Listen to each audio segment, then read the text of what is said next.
Pag lumagpas na kayo sa 3 months or 6 months, yung mga susobra, ilagay nyo na sa mga investment. Kasi pag in-stay nyo lang ng in-stay sa bank, hindi naman nalaki yung pera nyo sa bank. Mas malaki pa yung inflation rate compare sa interest rate sa bank. So, imagine, 1,000 pesos mo ma'am, 20 years ago, isang pushcart na mabibili mo. Puno na yung pushcart. Pag mag-grocery ka, puno na. Yung 1,000 mo ngayon ma'am, plastic na lang. Diba? So, yun yung inflation. So, imagine mo, yung 1,000 pesos mo, tinabi mo lang. Yung nabibili niya na 20 years ago, di niya na kayang bilhin ngayon. So, yun. Dapat, yung pinaglalagay niya ng pera is mas higher sa inflation rate sa Pilipinas. Kasi pag ang pinaglalagyan niyo mababa, so talo na kagad. Lalo pag nilagay niyo lang sa piggy bank. Okay? So, unti-unti.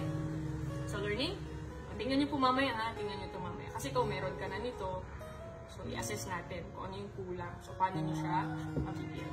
So, punta tayo sa